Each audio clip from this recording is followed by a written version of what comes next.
and welcome back to the Photo Editor. For this episode, we're going to be doing a bit of macro photography where I'm taking a closer look at a mushroom or a toadstool that I took a photo of in a park in Melbourne. Now, I'm aware that I may have actually incorrectly referred to it as a mushroom during the episode, and I'm not a horticulture expert, but if you have any issue if I refer to it wrong as either a toadstool or a mushroom, I hope you will please forgive me. And if you are outraged enough by that, you can leave a mention in the comments. After all, isn't that what the YouTube comments section is for? Now, obviously, in their original form, these toadstools or mushrooms have some beautiful bright colours, and so it will provide a great opportunity for a colour photograph to be edited in a future episode. But as I always say, black and white is really good at looking at texture and the contrast of light and shadow. And so, for this episode, I am going to be doing an edit in black and white. But I look forward to another episode where we can do a colour edit and bring out the best features of the colour version of the photograph I look at. As always, if you enjoy this program and would like to see more, please hit the thumbs up button and tap subscribe and the bell notification so you can hear about future content and help get the show out to a broader audience. And we will begin our episode. Thank you for watching.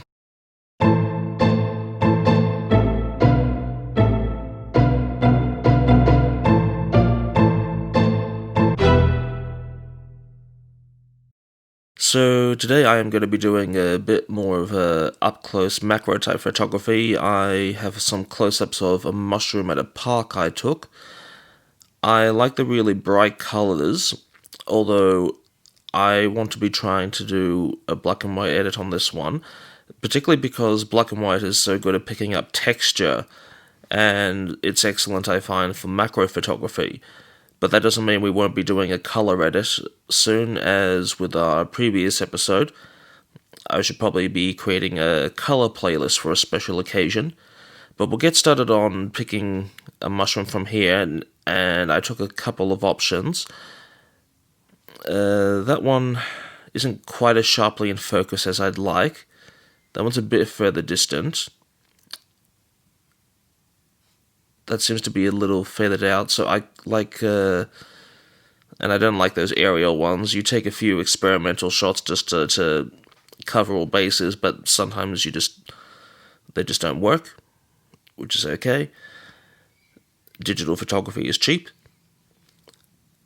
I will now pick probably from this one because it's just the right exposure, or maybe.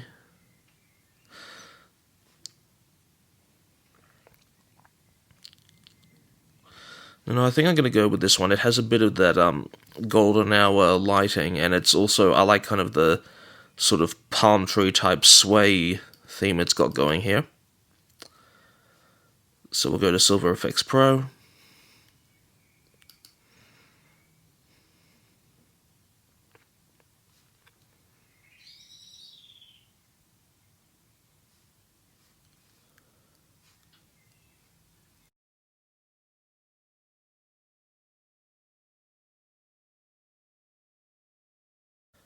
Yeah, so already you can see how the black and white exaggerates the grain or the fibers of the mushroom top. Now that mushroom was red, so yes, not surprising. If you put on a red filter, it becomes quite washed out. Whoa, that's a very this is a very dark looking mushroom now with a blue filter.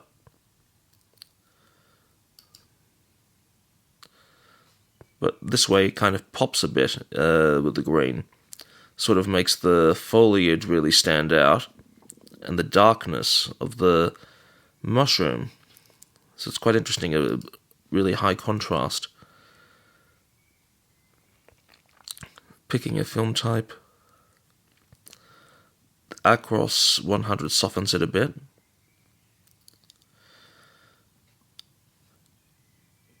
Now, if you watch my previous episode, you'll know that we broke custom a little bit and went for a slightly higher ISO film basis, which meant it was a little grainier, and I'm going to try avoiding that this time. I don't want to have too much grain. So the Plus X125 has quite a good dark tone. Even the T-Max.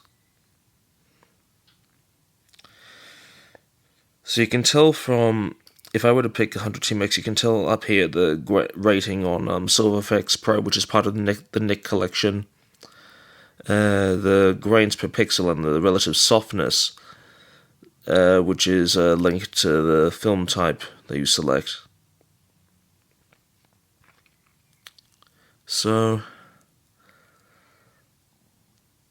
I think I'm going to try with not with the T-Max, that's a little too harsh, but the 125px Kodak. Okay, go to develop.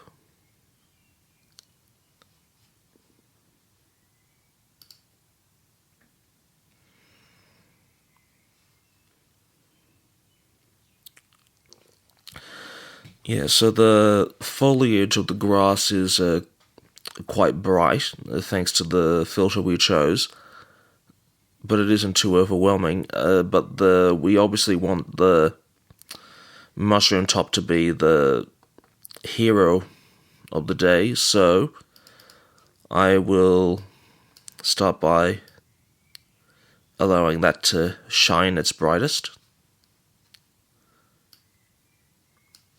So to begin with, we'll add clarity.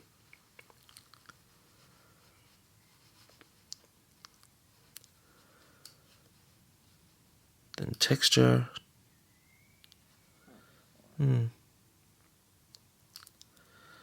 It's not actually as dominant the texture effect as I thought it would be.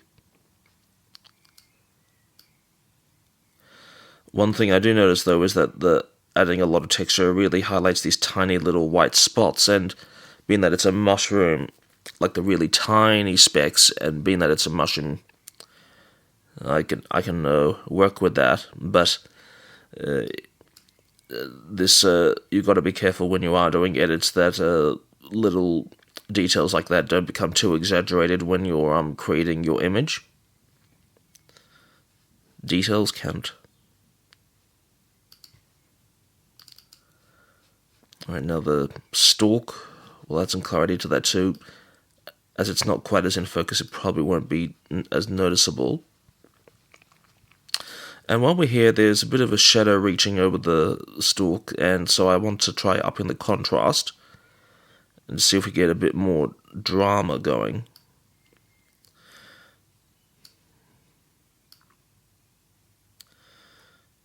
Yeah, so we've increased the shadow, or darken the shadow and up the contrast, and so I might even go closer in on a smaller brush now to make the shadow going over the white stalk even darker.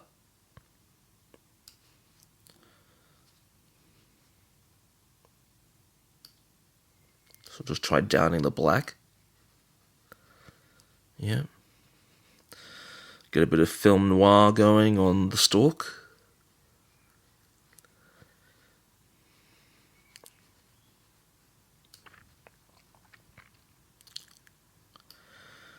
Yeah. Now, back to the mushroom head.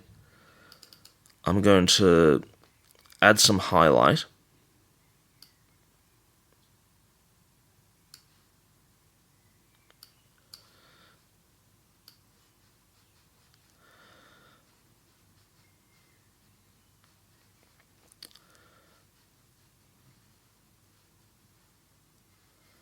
So it just helps the white specks to pop just a bit.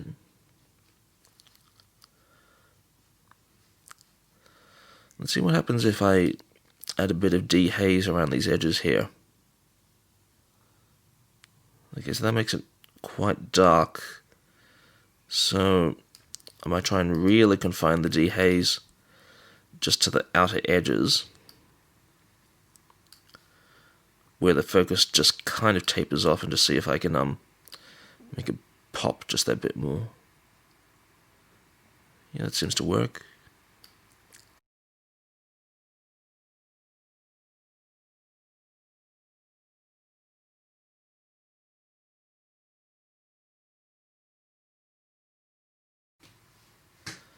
Yeah, good. I am now going to... I think we'll go to the grass now. So, in the past I found high clarity gets an effect on the grass that I enjoy quite much.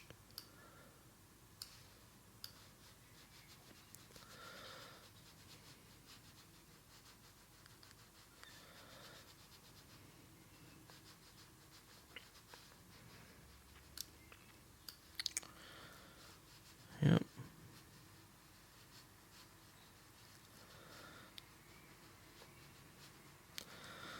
Now if we up the contrast around the grass, because it's already quite deep in darkness, a lot of it, where the sun doesn't reach beyond the blades.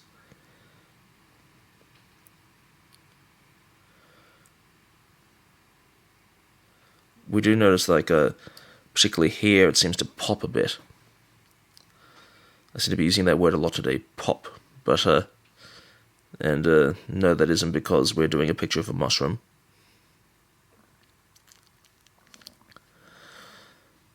Now the background, it's fairly light, so I'm going to darken that a bit so we can focus on the subject, on our targeted subject. So maybe we'll try just reducing exposure.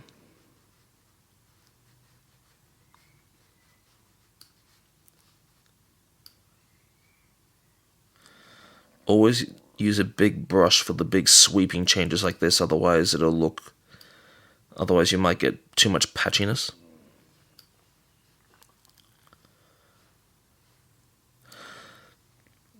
And this, in a way, is a kind of cropping without cropping when you're using lighting to draw attention to a particular section of the photo. It has some of the impact of that you may desire in cropping, so it's another option if you don't or can't just simply trim the edges off.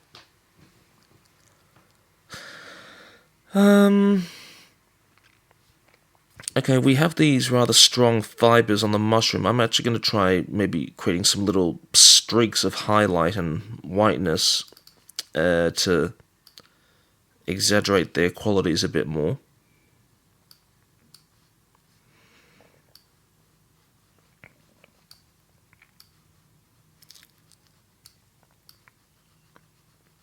Again, being careful that we're not pulling the grain beyond what it can reasonably do.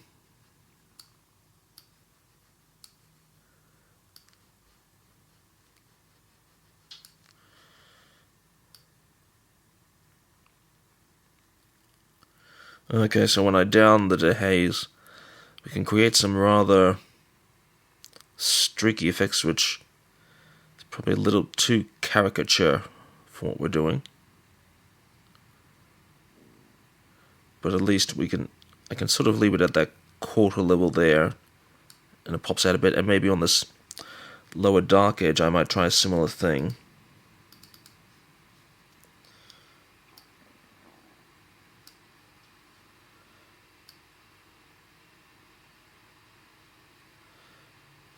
Yeah.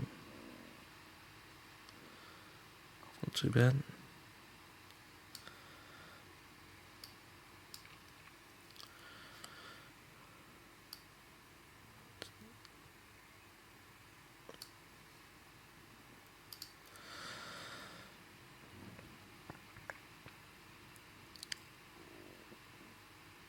And maybe this little really white section here, I might do the opposite. And you often have to do that, just sort of for different spots. They may sometimes even require the opposite treatment.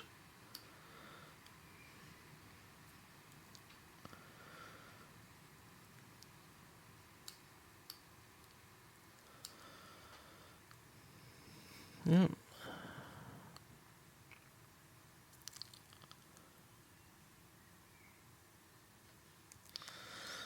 Okay. Now, I don't want to take away any more from the background. I think it's at just the right light level anymore, and it will become a bit too washed out.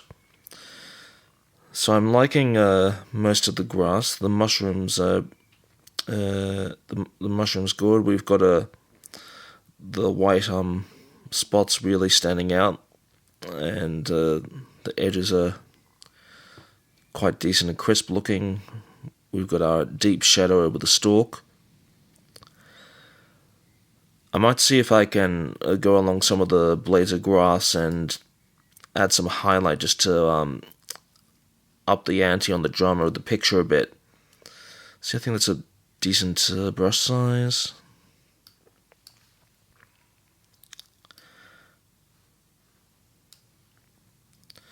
So kind of some of those really prominent and sharp blades and bits of twig. Just that it helps the image as a whole really stand out.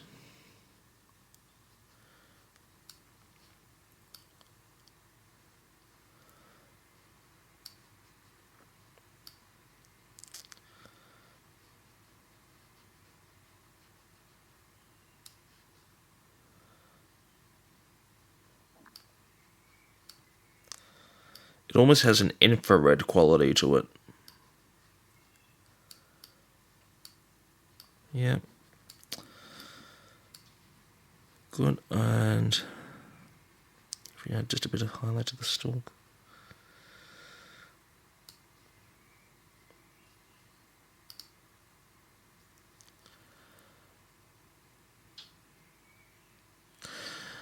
Yeah, I've sort of changed my mind about this middle patch here where it's just a bit lighter, so I'm going to darken that down again on the top of the mushroom.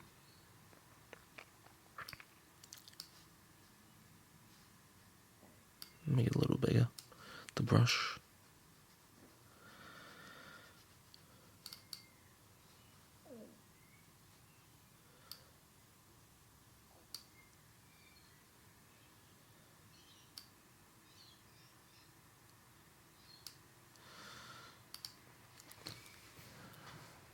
And that way it doesn't look quite as patchy. But it is a wild mushroom, it's not like a cartoon, and so the colouring and the texture isn't necessarily always even. So I hope you enjoyed creating this work with me. As always, please hit subscribe and tap the like button and the bell notification to help support this channel. It's always appreciated. If you have any particular subjects you want to see done, you can also leave a mention in the comments. It might be a bit hard during continued COVID times to necessarily go to all types of places, because in Melbourne at the moment we still have quite heavy restrictions, but I'll see what I can do, or save the job for the future. And I'll look forward to sharing another photo edit with you next time.